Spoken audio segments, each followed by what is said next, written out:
Hola, este es el Dr. Todd Grande. Hoy analizaré el caso de Melanie y David Clark. Examinaré el contexto del caso, la cronología del crimen y ofreceré mi análisis. Melanie Clark nació a mediados de los años 70 y se crió en Sudáfrica. De adulta tuvo relaciones amorosas y 4 hijos. Cuando estaba pasando por un divorcio, se reconectó con un médico militar llamado David Clark. Se habían conocido originalmente cuando eran niños. David también atravesaba un divorcio. En 2005, Melanie y David se casaron, y David crió a los hijos de Melanie como si fueran suyos. En 2011, la familia se mudó a Gran Bretaña y vivió en una casa en Stoke Prior, que está a 23 millas al sur de Birmingham. Hicieron este cambio porque estaban preocupados por el alto nivel de delincuencia en Sudáfrica.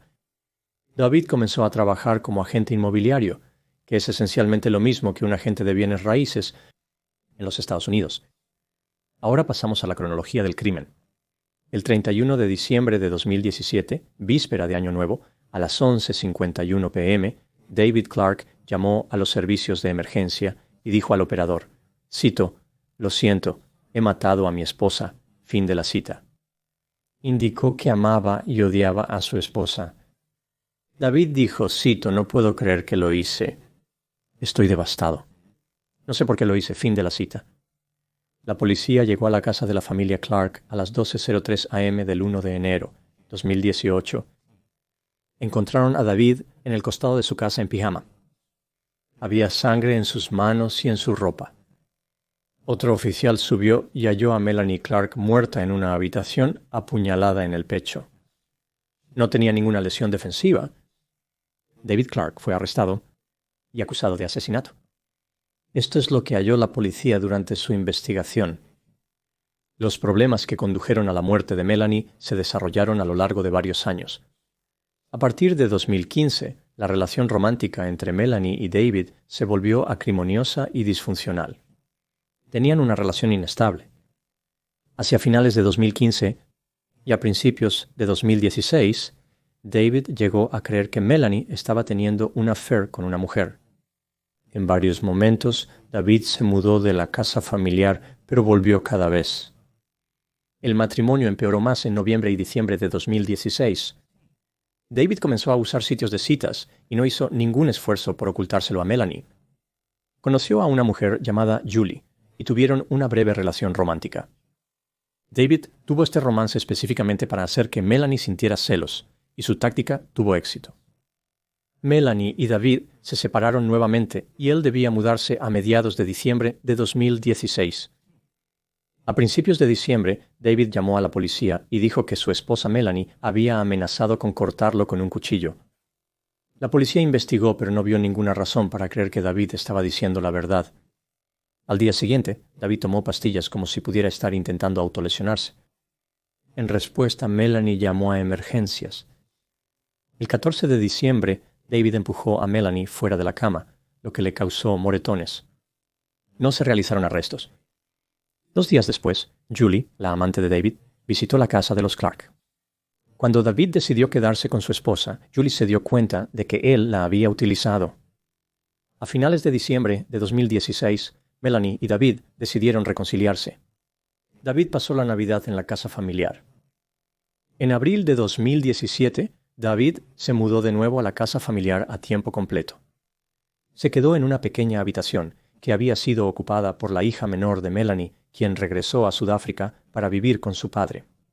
David guardaba cubiertos, incluyendo cuchillos de cocina, en su habitación. A fines de noviembre de 2017, el matrimonio entre Melanie y David se había deteriorado nuevamente. Durante este tiempo sensible, ocurrió un incidente que puso aún más estrés en el matrimonio. David tenía un mejor amigo llamado Stephen. Stephen tenía una hija de 30 años llamada Katie. El 28 de diciembre de 2017, Stephen y Katie visitaron la casa de la familia Clark. Cenaron allí y terminaron quedándose la noche. Cerca de la medianoche, Melanie y Katie subieron las escaleras. David afirmó que escuchó a las mujeres riendo y hablando, hicieran o no hicieran algo en esa habitación el 28 de diciembre. Al día siguiente, Melanie hizo creer a David que había tenido un encuentro sexual con Katie.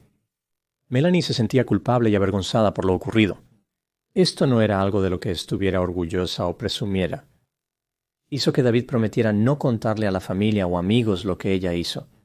Melanie y David tuvieron relaciones sexuales ese día, quizás como un símbolo de reconciliación. En la víspera de Año Nuevo, la pareja pasó tiempo en una casa ocupada por sus amigos, Philip y Nadia. La pareja parecía estar pasándola bien. Consumieron alcohol y jugaron varios juegos de cartas y de mesa. No pasó mucho tiempo para que Melanie y David se encontraran fuertemente intoxicados. Melanie pidió un taxi para llevarlos a ella y a David de vuelta a la casa de los Clark. Salieron de la residencia de Philip y Nadia a las 10:30 p.m.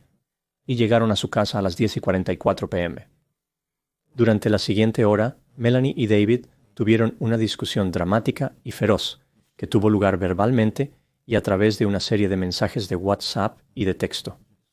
Justo antes de las 11 p.m., David intentó enviar un mensaje a su amigo Stephen, explicando cómo la hija de Stephen, Katie, tuvo un supuesto encuentro sexual con Melanie. David envió una copia de este mensaje a Melanie. Estaba claro que David estaba intentando enfadar y lastimar a su esposa.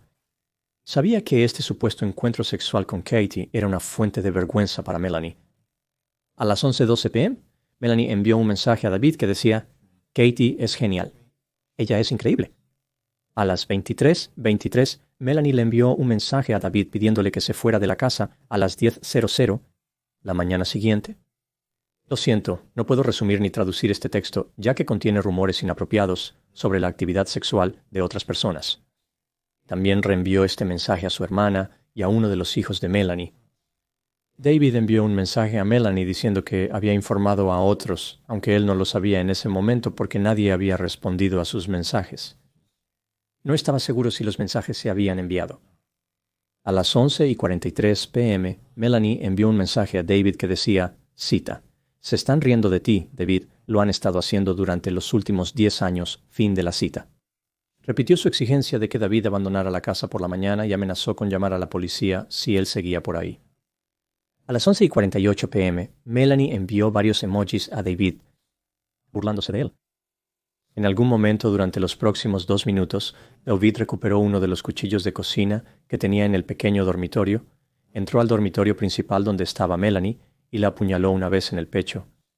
A las 11:51 p.m., David llamó a los servicios de emergencia, como mencioné. Más tarde fue arrestado y acusado de asesinato.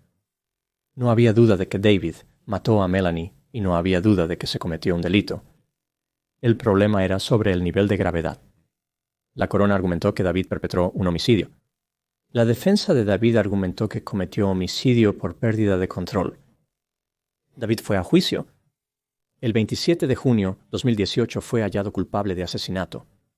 Unas 2 semanas después, el 12 de julio, David Clark fue condenado a cadena perpetua con la posibilidad de libertad condicional después de 15 años. Teniendo en cuenta el tiempo cumplido, podría ser liberado en 14 años y medio. Ahora pasando a mi análisis. Como mencioné, el problema en el juicio no era la culpabilidad o inocencia, sino más bien asesinato o homicidio por pérdida de control. La defensa por pérdida de control se considera una defensa parcial al asesinato. La idea es que una persona mató a otra después de ser provocada. Un individuo de tolerancia normal y autocontrol habría actuado de manera similar si estuvieran en la misma situación que el acusado. Esto me lleva a la pregunta, ¿David era culpable de asesinato? Examinemos las pruebas a favor y en contra de la idea de que era culpable, comenzando con los factores inculpatorios. En las horas previas al asesinato, David intentó deliberadamente irritar a su esposa al exponer su supuesto affair. Melanie no contestó todos los mensajes de David esa noche. Esto hizo parecer que David era el que provocaba, no Melanie. David sacó un cuchillo de su habitación, caminó hasta la habitación de su esposa y la apuñaló una vez en el pecho. No era como si tuviera el cuchillo en su posesión cuando estaban discutiendo. Tomó el cuchillo, se lo llevó a su esposa y la mató con él. Esto hace que el asesinato parezca premeditado. David estaba bajo la influencia del alcohol cuando mató a su esposa, alrededor de 2 veces el límite legal para conducir en Gran Bretaña. Eso pudo haber reducido sus inhibiciones, pero no es una defensa para el homicidio. David afirmó que no tenía memoria de los eventos que ocurrieron después del último intercambio de mensajes, lo que parece increíblemente conveniente bajo las circunstancias.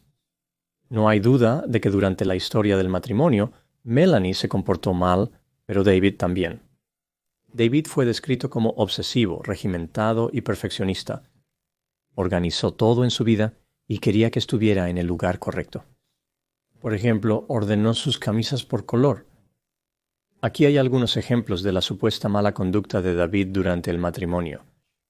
A veces entraba en un ataque de ira y se volvía físicamente amenazante. Gritaba a los hijos de Melanie si dejaban una puerta abierta. Llamó a uno de sus hijos un gordo maldito. El maldito rima con ladrillo. Usó la palabra conscient para referirse a la hija menor de Melanie. Esta es una de las razones por las que su hija volvió a Sudáfrica. Y David tuvo al menos 2 aventuras. A principios de 2017, Melanie estaba preocupada por las aventuras de David y quería monitorear sus dispositivos electrónicos. Estaba cansada de su infidelidad y exigió que parara. Esto sugiere que Melanie era quien se esforzaba por mantener el matrimonio. En cuanto a los factores exculpatorios, David apuñaló a su esposa una vez y de inmediato llamó a emergencias. Una intención de matar sería más consistente con apuñalar varias veces y esperar antes de notificar a las autoridades. El comportamiento de David fue consistente con la idea de que Melanie lo estaba provocando y él solo quería que ella se detuviera en lugar de tener un deseo de que ella estuviera muerta.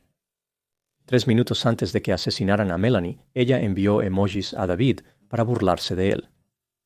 En la sentencia de David, el juez indicó que David era un hombre de buen carácter que no premeditó el asesinato.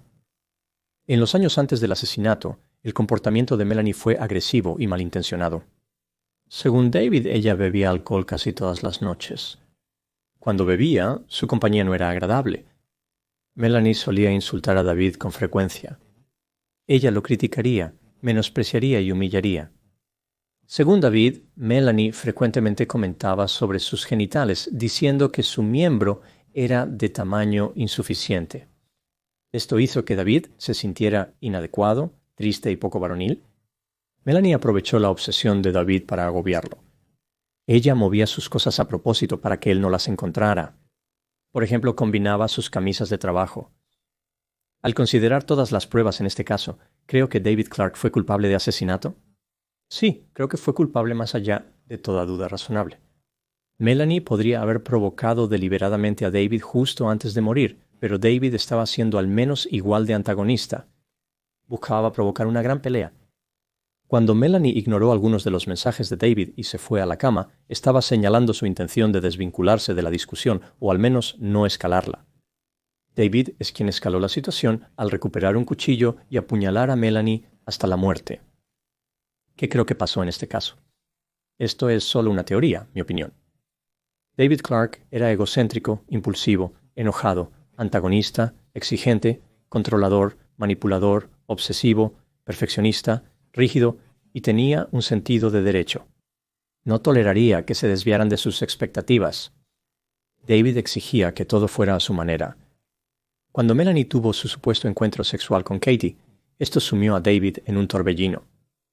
Esto erosionó su sentido de control en el matrimonio. David pensaba que él podía engañar, pero Melanie no tenía el mismo derecho. La noche del asesinato la pareja discutió. David intentó usar el supuesto affair de Melanie como munición contra ella, pero esta táctica no fue exitosa. A Melanie realmente no le importaba. Ella, harta de David, le dijo que sería mejor que se fuera de la casa por la mañana. David no podía tolerar perder todo su poder. Por lo tanto, lo recuperó en forma de asesinato. No había forma de que él permitiera que Melanie ganara. David no perdió el control y cometió homicidio involuntario.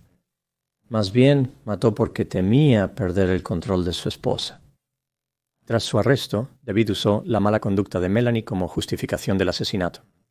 Pensó que la gente quedaría fascinada por su monólogo sobre el manifiesto de la pequeña masculinidad de Melanie. Resulta que, al igual que Melanie no estaba impresionada con los genitales de David, el jurado no estaba impresionado con su historia. Esas son mis reflexiones sobre el caso de Melanie y David Clark. Muchas gracias por ver. Hablaré contigo pronto.